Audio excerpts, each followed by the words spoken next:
Hey bears, I am the Gaming-Grizzly and welcome back to another top 20 tips and tricks video that will help you improve your PlayerUnknown Battlegrounds for mobile gameplay. I already made another tips and tricks video about PlayerUnknown Battlegrounds for mobile, and if you haven't already, make sure to watch out this video first. I will leave a link in the description below as well as in the info box. Some of those tips and tricks that I show in the video are really easy to implement in your gameplays, others need some time to practice. But before I start this video, I want to say that this video actually took a long time to create, so I would really appreciate a thumbs up and a comment in the comment section below if it helped you out, and also leave me a sub if you want to see more videos. Right at the beginning of the game, it's always useful to find a good location where you can find a lot of loot and where no one else is going to. But a location like this doesn't really exist, because if there is good loot, then there will be other players as well. But to begin with, I can recommend you those 5 cities that you can see on the screen right now if you want to start the game in a city. They provide you with good loot, and from my experience, there are not as many other players in these areas. So if you decide to get into a city, make sure to land at the edge of the city. If you land in the middle of the city, you have to worry about other players from all sides. But if you are landing at the edge of the city, you just have to worry about one side, the side right in front of you. Be careful while you are looting. If you can see an open door at the building, you have to know 2 things. The first thing to consider is that there is, or at least was, an enemy in this building, so be careful when you enter it.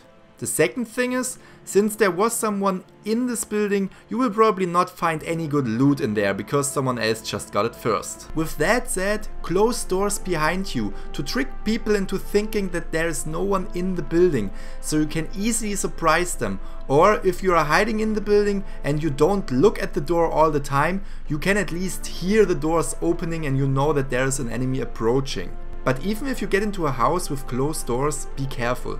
As soon as you find a weapon without ammunition, this is a really good indicator that there is someone, or that there was someone in this building. In the game, there are no weapons spawning without ammunition. Another good thing to know is that some weapons can toggle between 2 different fire modes, as you can see in the clip. The single shot fire mode shoots only 1 single bullet if you tap on the shoot button, while the automatic mode shoots a salve of 3 shots when you tap the shoot button.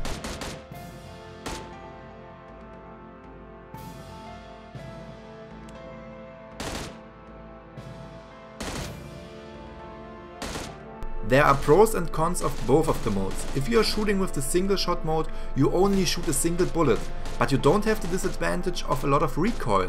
This makes the single shot mode actually great if you shoot at an enemy that is really far away.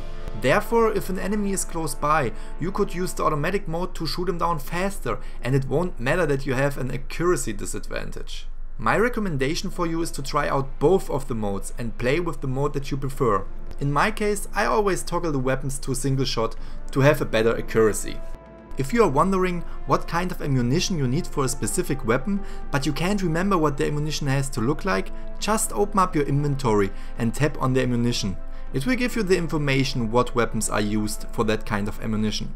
For example, if you look in the clip, I'm just clicking on this kind of ammunition and I can see that it's used for the shotgun, the S1897, the S686 and the S12K. If I click on another kind of ammunition, I can see this is the SMG ammunition for AKMs, Groza and all kind of SMGs. And if I click on the next ammunition, you can see this is assault rifle ammunition. So if you ever wonder which kind of ammunition is used for which kind of weapon, just click on the ammunition. I would recommend you to play the game with headphones, or at least turn up the volume that you can hear every sound in the game clearly. As you can see in this clip, I will just hunt down an enemy with the sounds of his footsteps. Right now I can clearly hear that there is someone outside of this building.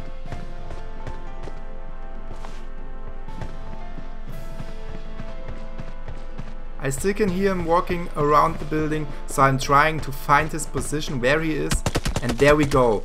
With the sounds of the footsteps, I just found this enemy, killed him easily. So make sure to turn up the volume so you can hear footsteps, shooting and even cars approaching. In my opinion, the red dot is better than the Holo Sight. As you can see in those 2 pictures, on the left side the Holo Sight actually covers a lot of the environment, while on the right side the red dot doesn't cover that much of the environment. Especially in duo or squad matches, the red dot is way better than the Holo Sight, because if you actually face more than one enemy and you use the Holo Sight, you may cover the second enemy and you can't see where the second enemy is going. If you use the Holo Sight, you have a better overview of the complete field. So in my opinion, and that's just my opinion, the red dot is better than the Holo Sight. You do not swim faster if you are diving. I've heard in the original PC version of the game you will actually be faster if you swim underneath the surface, but in PlayerUnknown's Battlegrounds for mobile there is no difference between swimming underneath the surface or swimming on the surface. If you can find a car in a suspicious location or weirdly parked, be careful. This is a good indicator that someone was using this car just a few seconds ago. If you can see a car parked like in this clip, you should be aware that there could be people in or next to the buildings or in the field. If you find a car parked next to a forest, you should be extremely careful, because enemies could hide behind trees and be really difficult to spot. Talking about cars, did you ever jump out of a car while driving and you hurt yourself? Yeah, me too. And therefore I did a little testing. And as you can see in this clip, the first test right here shows me jumping out of the car at a speed of 20 km per hour, and I didn't hurt myself. I didn't hurt myself at all. So that's fine. Jumping out of a car at 20 km per hour is quite good. Jumping out of a car at 40 km per hour, as you can see right here, will give me a little hurting animation, but I actually didn't lose any health. So jumping out of the car at 40 km per hour is still good. The next test will be jumping out of a car with 60 km per hour. And as you can see right here, getting out of the car, I'm losing a decent amount of health. It's like 1/3 of my complete health bar is going down just by jumping out of a driving car that's driving 60 km per hour. And in the last test, I will jump out of the car while driving 80 km per hour. And as you can see right here, I am almost dead. This is like the worst situation that can happen. If you are driving into a battlefield, seeing enemies, and you are jumping out of your car, trying to shoot at the enemies, and you lose all your health just because you jumped out of the car. So make sure to never jump out of the car if you are driving over 60. I would even recommend you to never jump out of the car if you are driving over 40 km per hour, because you will lose a lot of health if you do so. Another thing you shouldn't do is jumping on top of a car while a teammate is driving. As you can see in this quite stupid example right here, I'm standing on the car trying to shoot people while driving on the car, but that's just a really stupid idea, because as you can see, I'm going down. I have to wait till people help me, and that's in the battlefield. It's always a bad situation if you have to stay there for 10 seconds to help your teammate up. So don't make this stupid mistake, don't get on the cars. If you quickly want to change the seat in your car without getting out of the car, you can simply click on the button on the bottom right. This will actually change your position in the car, and this is useless in single player, but if you play in a duo or in a squad fight, this may help you out to get your perfect seat. During the last minutes of the game, don't get any crates or airdrops. You should already have everything that you need to win the game. If you go to the airdrops or to the crates and the circle is really small, everyone will see you really quickly and you will be a really easy target. So don't get any crates or airdrops during the last minutes of the game. If you have the time at the beginning or in the middle of a match, make sure to search for a 4x or even 8x scope. It will highly increase your accuracy compared to the 2x scope and the red dot. Well, that's not really a tip, right?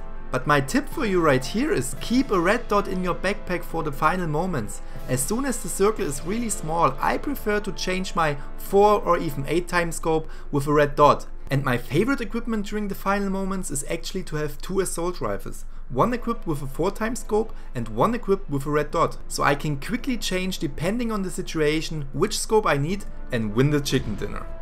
Alright, so those were another 20 tips and tricks for PlayerUnknown's Battleground for mobile, and I really hope you will get the next chicken dinner with those tips. And if you still need more tips and tricks, make sure to check out the video that I made before. I will leave a link in the description below as well as in the info box. And if this video helps you out and you learned something new today, make sure to leave me a thumb up and also a comment in the comment section below. And if you haven't already, make sure to subscribe to the Gaming-Grizzly, and see you all in the next video.